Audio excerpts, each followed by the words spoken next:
It's over-opinionated.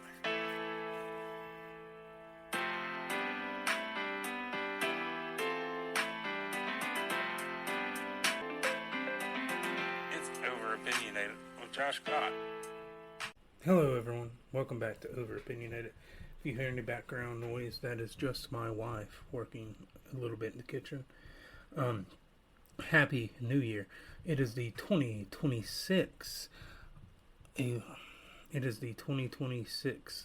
year rant, as we did the 2025 year rant in January. I waited a few more days than I wanted to. I was sick. That's why I had my sister on the last episode to talk about Stranger Things. She did a lot of talking and helping me when I was a little sick. That's 2 years in a row I've been sick at the start of the new year, at the end of Christmas. So hopefully we end this year a little bit better and start the new year a little bit better. But I hope everyone's having a good 2026 so far. The United States certainly has had an interesting one. Last week, the United States acted like a sovereign power again. The capture of Nicolás Maduro matters. This wasn't nation building. This wasn't an occupying force. This wasn't another generation sent out to a desert with no exit plan. This was a target strategy against a narco-terrorist whose regime flooded our streets with drugs and whose corruption helped kill Americans. He wasn't a misunderstood politician. He was a criminal hiding behind a flag, and the United States treated him like one. That's not radical. That's old school American foreign policy. The Monroe Doctrine wasn't a suggestion, and it's not one now. The Western Hemisphere is not open.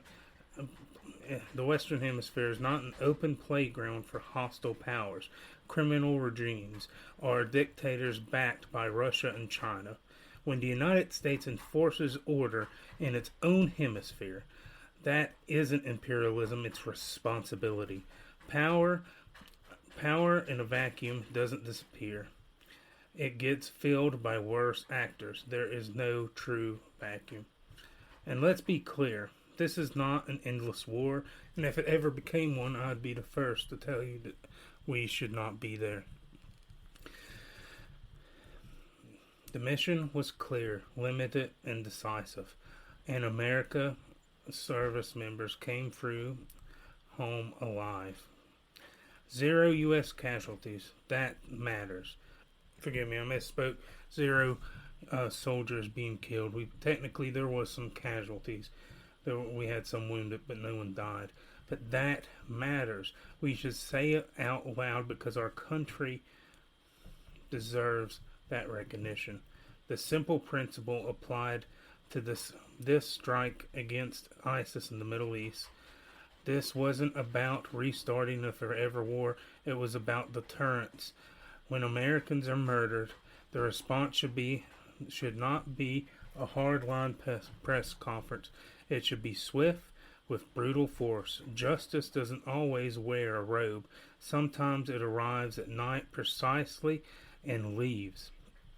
We've seen this before. President Obama crossed into Pakistan without permission to eliminate bin Laden. That violated another country's sovereignty. And it was the right call. I said it then, and I'm consistent now. When a clear threat exists, presidents act. It's not tyranny, it's the job.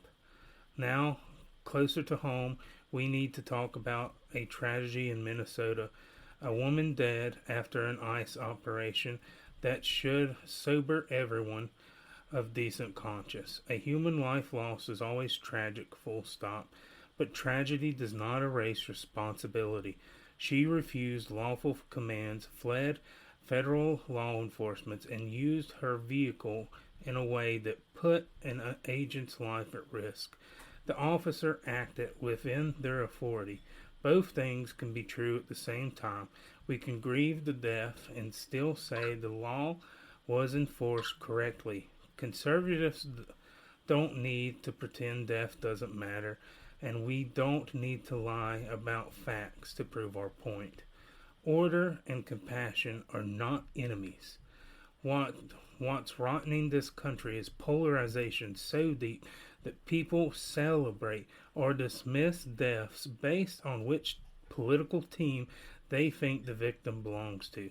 Some on the left mocked Charlie Kirk's death while demanding moral outrages in other cases like this. Some on the right shut down emotionally the moment the media starts chanting. That's not justice, that's tribalism. A serious nation doesn't run on mockery, selective empathy, or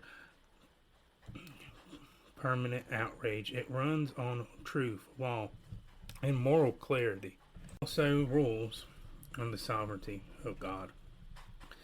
Today's conversation about strength without cruelty, enforcement without hatred, and unity without surrender.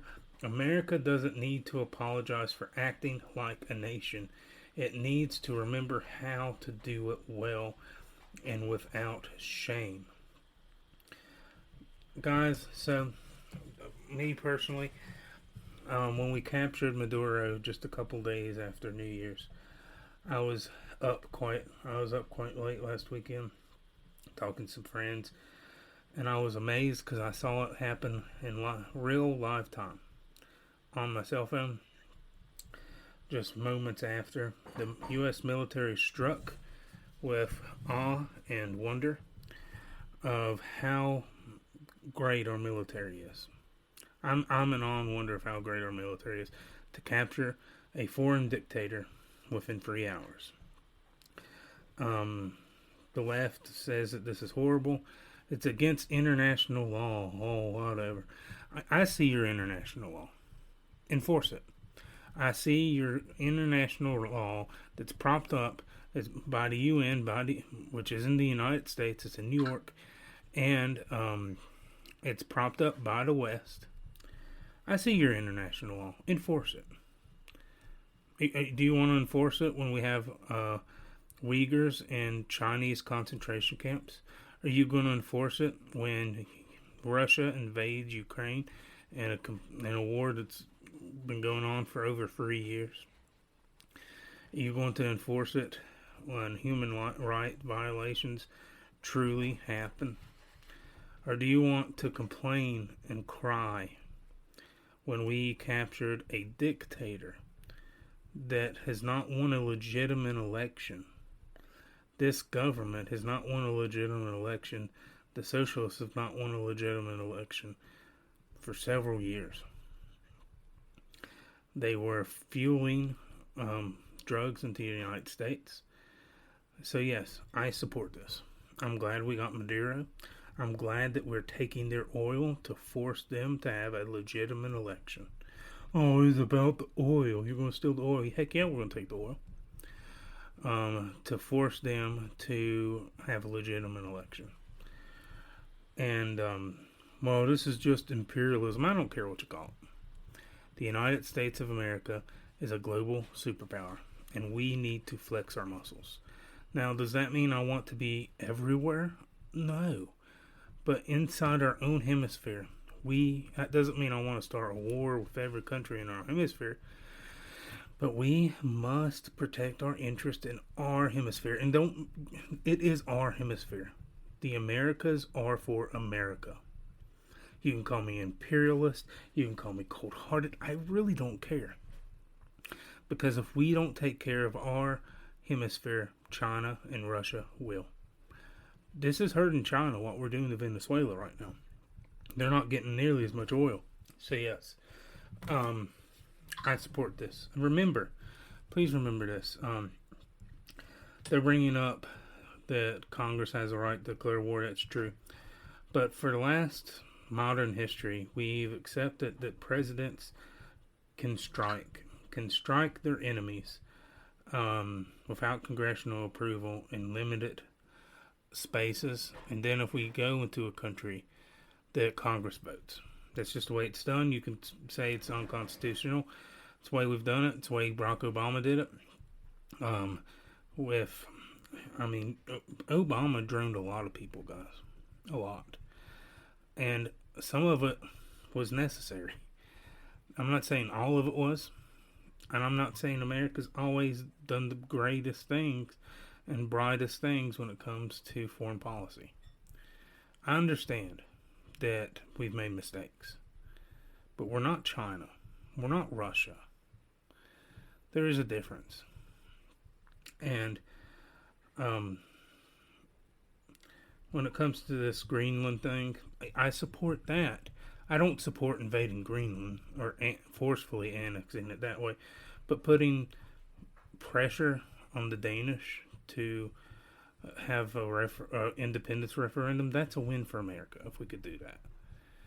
And yeah, I kind of want the Europeans, I kind of want the Russians, the Chinese, to think we got a wild man in charge, and he might just do anything. He just kidnapped the dictator of a country that was killing people.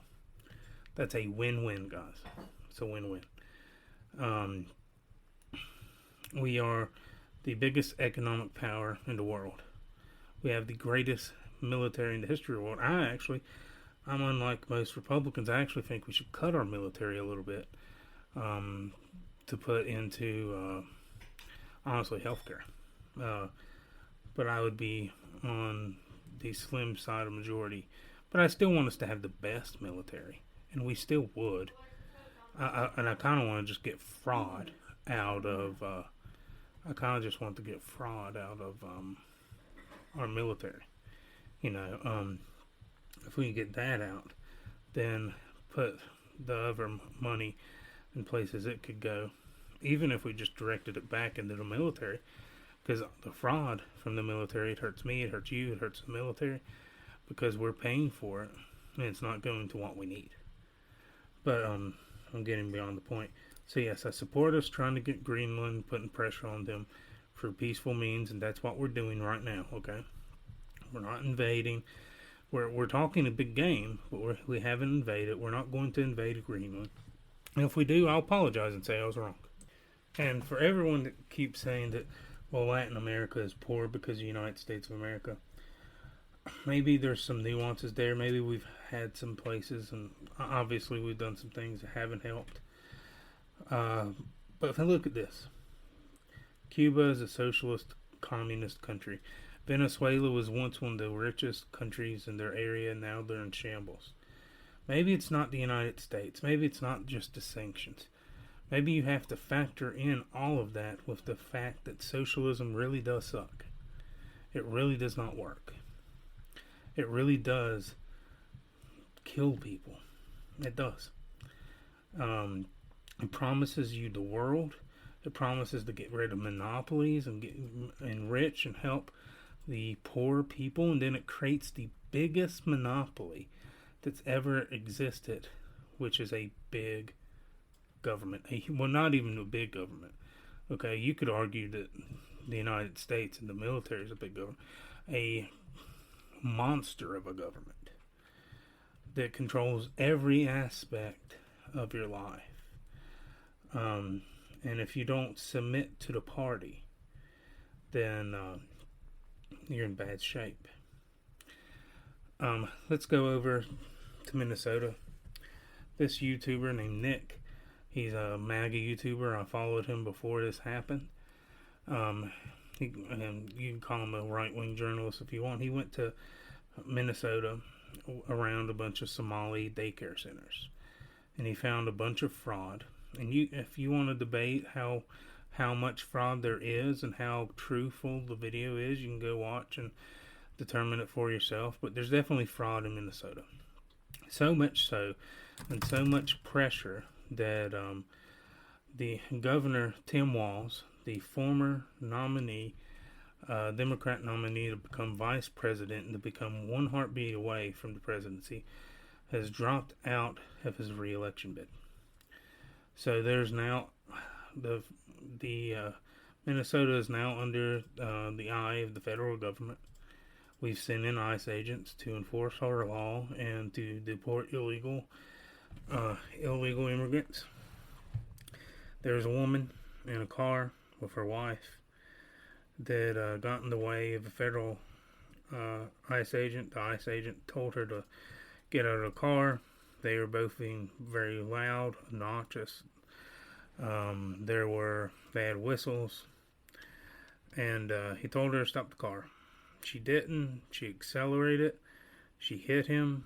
Maybe you could say she didn't hit him hard. I understand. But if you put yourself in the shoes of that police officer, that ICE officer, you don't know if how hard she's going to keep accelerating. He pulled out his gun. He shot her and killed her. It's a horrible tragedy, and I am deeply saddened for her and her loved ones, her family. But let's just admit that that this was not murder. And I don't know how you look at the footage of the ICE agents' footage and say it was murder. And this is what concerns me is we have two sides of America seeing the same video and coming out with very different outcomes because of their political preferences and biases. We have two different notions about whose lives matter and who do we care about. America is extraordinarily polarized. When Charlie Kirk gets shot for just talking, just using his voice, and it seems like a really good portion of the left, not a fringe view. There's always going to be the fringe view. A good portion of the left celebrate his death. University professors, higher ups, lost their jobs. Some of them got away with it, but they'll eventually answer to a holy and righteous God. But for celebrating the death of Charlie Kirk. And yeah, we had fringes on the right doing it, and you shouldn't do it. If you do it, I'm going to say you're wrong. No one should celebrate the death of this woman. We can say that the ICE officer's not a murderer. You should listen to ICE agents. You should listen to your authority, Tim Walz, and not threaten. We'll get to Tim Walz in a second, who's been very close to borderline treason. But, yeah, you should listen to your federal agents. Romans 13 says to obey the government. I understand, not everyone's a Christian. But if you don't obey the government and bad stuff happens, they're not being tyrannical to you. Oh, but ICE is being tyrannical. No, they're not. They're enforcing immigration law. That's what they're doing. They're enforcing immigration law. You can say, I don't like how the way they're doing something, or I can criticize this or that, and you do have the right to protest, but that right to protest is limited to peaceful protest. You don't have the right to violent protest. You don't. And I think people are getting that confused. Because violent protest is morally wrong. And you don't have the right to do it, not under the Constitution. And if you have to answer the consequences for that, that's on you. If you want to be a violent person. If you want to obstruct justice. If you want to get in the way of agents. Make them have a hard day. If you want to dox them. People are doxing this guy on the internet.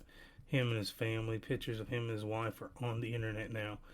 Because he got hit by a car and shot someone. That's awful. We need to pray for him. We need to pray for his family. I really believe that I believe the United States of America is basically two or three, at least two different countries in one. We hate each other.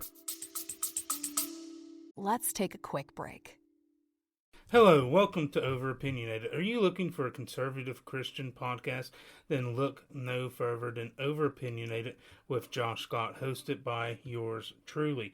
We're going to take a look at in-depth topics of theological nature that have applications to your life, important things in your life. We're also going to be looking at the news through a conservative Christian lens throughout the Commonwealth of Virginia, Southwest Virginia, and the country as a whole. I started the show because I wanted to help people break down important theological topics and important political topics, not just BS on public news to keep you going round and round in circles. Stuff that actually matters. This show is unapologetically conservative and unapologetically Christian. If you would like to contribute to the show, you can go to patreon.com/overopinionated679. We would also appreciate it if you followed us on our Facebook page, Overopinionated. If you would like to follow me personally, you can follow me on X at NRV_Guy79. We would also like to give a shout out to our friends at the Darrell McLean Show, hosted by Darrell McLean. Really great guy. So give him a check out. God bless you all, and remember, Jesus is Lord. We are very polarized. I told a friend this last year. He didn't believe me. He said, I think you're on Twitter too much. I said, man, I'm telling you, this has nothing to do with my screen time. We are so at each other's throats. It's unimaginable. I'm not saying everyone. I'm not saying you can't have friends with people on the other side. You can. But it feels like we're starting to live in a reality where that's becoming harder and harder. That's scary. That's not a place that we want to be. One of the many reasons I think we're so polarized is how opposite our news media is. You read one news, you watch one news, and you hear one thing, then you hear the other, and the other sides aren't listening to each other's sources, which is dangerous. Always listen to each other's sources. Now, that might not change your mind, but it adds more nuances to the conversation, and the more nuance and the more conversation we're having about these things, instead of dogmatism, is what it's what keeps us from being so radicalized. And I want to read you guys, there's a news. I'm very conservative. I'm openly conservative. I'm not news. This is not news. This is commentary. But I want to read you guys a article from a site that I like that tries its best to be neutral. The way news at least called itself at once. News has always had some of a bit, okay? And this probably has some of a bit too. But you should read stuff from the left and the right, and there needs to be a middle. So I'm going to read you a article. Senate advances measure to rein in Trump in Venezuela, January 8th, 2026, by Devin Perel. The Senate voted 52-47 to proceed with a resolution that could limit President Trump from launching further military action in Venezuela without congressional approval. While the majority of Republicans opposed the resolution, a small group including Senator Rand Paul, Lisa Murkowski, Susan Collins, Todd Young, and Josh Hawley voted to advance it. Uncertain legislative outcome. Although the procedural Senate vote indicates potential passage in the chamber, the resolution faces uncertainty in the Republican-led House. The Senate voted 52-47 Thursday to take up a resolution that could prevent President Donald Trump from launching further military actions in Venezuela without congressional approval. The vote, a response to specific forces operated last week that took Venezuelan President Nicolás Maduro and his wife into U.S. custody, allows for a Senate debate on invoking the War Powers Act. All Democrats and 5 Republicans voted to consider the resolution sponsored by Virginia Senator Tim Kaine and Rand Paul, Kentucky. While the vote it suggests the measure has enough support for a final passage in the Senate, it would then move to the House, where Republicans hold a slim majority, slimmer now after Representative Doug Lemhoff of California passed away earlier this week. Besides, Paul, the Republican who voted for the proposal, were Senator Murkowski, Alaska, Collins of Maine, Young of Indiana, and Hawley of Missouri. In a post on Truth Social after the vote, Trump said the measure harms national security, and he attacked the Republicans who voted for it. Republicans should be ashamed of the senator that just voted with Democrats in an attempt to take away our powers to fight to defend the United States of America, Trump wrote. Susan Collins, Lisa Murkowski, Rand Paul, Josh Hawley, and Todd Young should never be elected again. Several of the senators Trump chased in his post released responses on why they made their decision. Collins said in a statement in her vote it was necessary due to the recent comments by the president. I believe invoking the War Powers Act at this moment is necessary given the president's comments about the possibility of boots on the ground and substantial engagement running Venezuela, which I do not agree with, she wrote. Hawley cited the Constitution in his decision, saying a president should get congressional approval before conducting a military operation. Young said he supported Trump's action to capture Maduro. However, much like Hawley, Young said the future military action needs congressional approval. President Trump campaigned against forever wars, and I strongly support him on that position, Young said. A drawn-out campaign in Venezuela involving the American military, even if unattended, would be the opposite of President Trump's goal of ending forever entanglements. What does this mean? The vote allows for a full Senate vote next week. Only a simple majority is needed for passage. Paul said that some lawmakers want to shift the burden of fueling the war of the president, rather than taking charge of themselves. But make no mistake, bombing another country's capital and removing their leader is an act of war, plain and simple, he said. No provision in the Constitution provides such power to the presidency. Would this pass the Republican-led House? If measures pass the Senate next week, it would move to the Republican-controlled House, while it almost guaranteed that all Democrats will vote to approve the measure. It's much less certain if Republicans will. Some GOP representatives have shown support for keeping the power of the military under control. Representative Thomas Massey of Kentucky said the Trump administration contracted its legal justification over the strike. If this action were constitutionally sound, the Attorney General wouldn't be tweeting that the president arrested the president of a sovereign country and his wife for possessing guns in violation of a 1934 U.S. law, Massey wrote on a post on X. Even if the House votes in support of the bill, it would still need the president's signature, which is unlikely given the administration's recent comments on the strike. Thursday's Senate vote did not receive a veto-proof majority, and it's unlikely the measure would become law. So regardless about how you feel about the situation at hand, that article was fairly neutral. It just gave you the facts, I think. You take that and put it into Fox News or NBC, CNN, and you're getting a different article. So this, I believe, is what is partially polarizing Americans so much. This and our algorithms. The more you like something on social media, the more they're going to push it up in their content. That's just the way it is.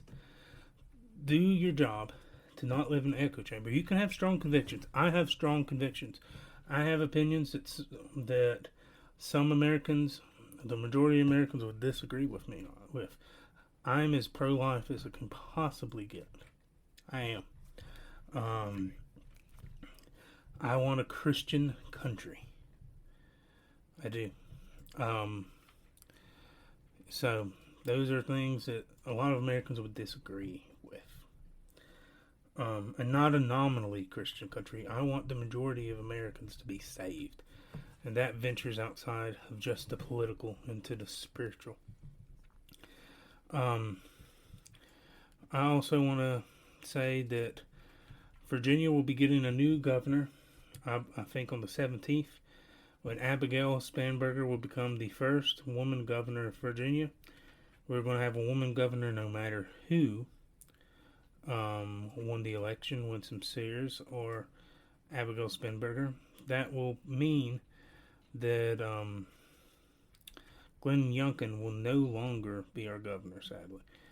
Glenn Youngkin's, personally, I believe Glenn Youngkin's greatest achievement of governor was stopping a bunch of bad Democratic legislation which will now come into effect. And it's going to be bad. Virginia is going to be ultimately transformed. But before we go completely into that, remember, Glenn Youngkin also gave us hope. Glenn Youngkin and the Republican wave of 2021 gave us hope that even though things are going to be hard, even though Virginia is more of a Democrat state, we can still win. And we can, in fact, still win. That doesn't mean we're going to win every election. It has to be an election that is pretty favorable for us. And that's a legacy that I don't think Republicans have felt in a while. Yes, we controlled the House of Delegates. Yes, we for a while, and we've had those things, but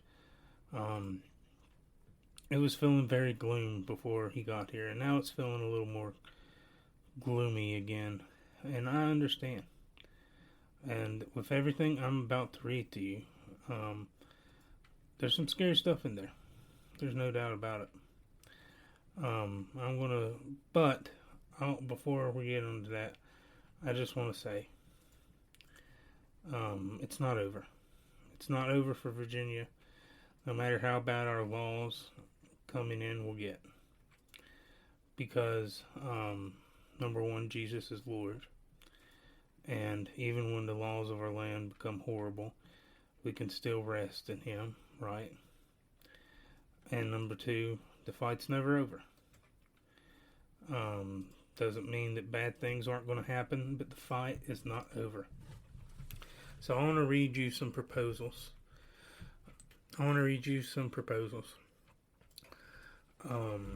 To Virginia. We have the 4 constitutional amendments that are coming up in Virginia. I hope everyone would vote no. We have the Reproductive Freedom Amendment, which means to kill babies on demand till birth amendment. This amendment will provide a constitutional right. It is your constitutional right in the Commonwealth of Virginia to abortion, to kill your baby. This mandates on all healthcare professionals, insurance companies, Medicaid, and Medicare. That's horrible. Horrible. We don't want that going through. We don't want to make it a right to kill your baby up until the moment of birth. I'm actually reading this on Vote No in Virginia, and I saw this from John Reed's page. Vote no in constitutional marriage. This amendment will remove all protections for churches, ministers, or other officials who have the authority to perform a marriage ceremony and to abstain from performing same-sex marriages. So they're going to push same-sex marriage on people who can marry you. That's not something we want. It's not something we want. And this is not reading the official documents. You can go read the official documents. Obviously, this is through a conservative lens, okay? But this is not what we want. voting rights restoration. This amendment does not offer any consequences for persons convicted of a felony that have never served time in prison or served limited time in prison and are to be released on parole. If I voted for yes, that would be the only one I'd probably vote yes on, and I'm still not going to. You can go and look and decide on that one.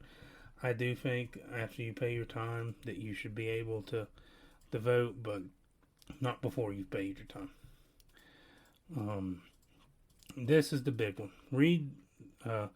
Redistricting or gerrymandering. This proposed amendment will allow the General Assembly, not by bipartisan committee, to redraw congressional lines at any time, wherever they choose, on a 10-year cycle. So, the Democrats are trying their best to. The Democrats are trying very hard to erase a constitutional amendment that was passed in 2020, just 6 years ago, less than 6 years ago, because it was passed in November. I voted for it, and the majority of Virginians voted for it, left and right, Republican, Democrat. It was passed by 60% of the voters, and they want to get rid of it. Why? So they can gerrymander Virginia. They want to make a 10-to-1 map in Virginia. And you look at that, that is butchered. That is super gerrymandered. The only Republican seat we would have in Virginia is in the Southwest, and they would stretch our votes out. That's not what we want. 65% of Virginians that voted in the 2020 election, a presidential election, Republicans and Democrats came together for the majority and said, we want nonpartisan commission, where we have so many Republicans, so many Democrats, and if they can't get along, it goes to the Supreme Court. That's what we voted for. And the Democrats said, well, now that we have the power, now that we have full power in Richmond now, we no longer want that because we want to draw the lines. But when we didn't have the power in Richmond, we wanted this bill to go through, so we couldn't draw the lines. Hypocrisy at its finest. That's all it is. They want a power grab. They want to affect our Congress. Oh, Texas did it first. Don't give me that crap. Both parties from all different types of states have been gerrymandering from the beginning of the Republic. But in Virginia in 2020, we said, no more gerrymandering. We want fair maps. And I say, we still want fair maps. So, as we end 2026, as we begin 2026, I hope everyone has a good New Year. Go to church, read your Bible, evangelize to people. We're going to get back into the life of David. We're going to start saying the Apostles' Creed and the Lord's Prayer before the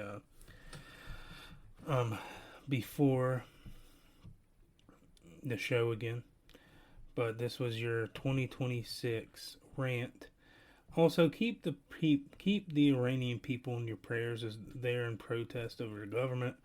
The government has shut down their internet, has shut down their cell phones, and even their landlines. It's been deadly. And the Iranian people, it seems, want freedom. There are people burning their burqas. We keep them in your prayers. Keep Venezuela in your prayers. Keep them in your prayers. And pray that we can reach them with the gospel.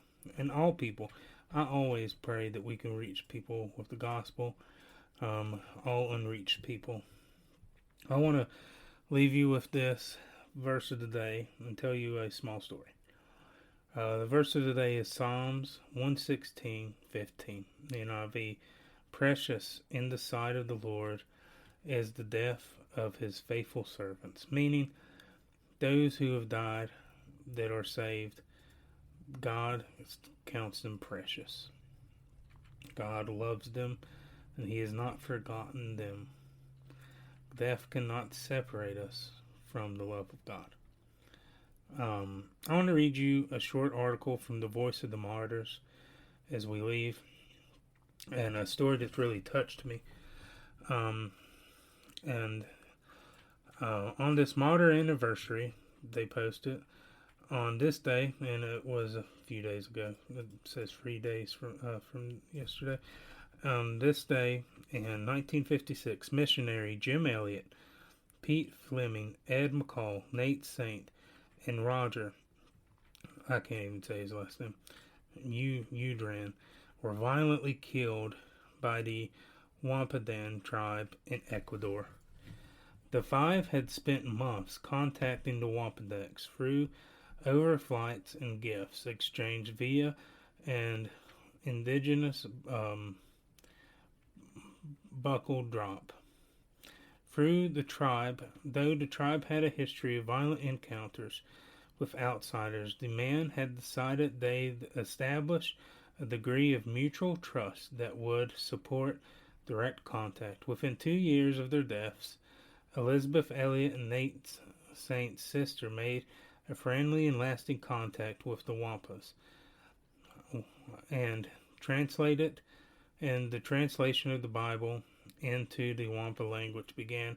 One by one, the men who murdered the missionaries became believers in the one who sent the five to reach them.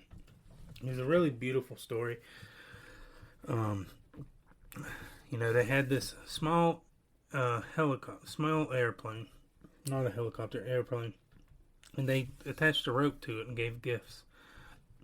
And that kind of opened them up, but there was a miscommunication. A lot of these uncontacted tribes, if they feel threatened, they attack. Sadly, these 5 men died, Jim Elliot and his crew, but God blessed it. God used their deaths to spread the gospel. And his wife ended up living with them, and they became saved. If you want to watch a movie about this, there's a movie that I believe the son of Jim Elliot had his hand in, called The End of the Spear. You can watch it free on YouTube, about how they reached these people and evangelized to them. Beautiful story. And remember, I think Tertullian said, the blood of the martyrs is the seed of the church. So God bless you all, and I hope you have a great day. I'm sorry for the background noise. There's just a lot going on today, but hopefully there won't be as much next time. God bless you, and we'll be back.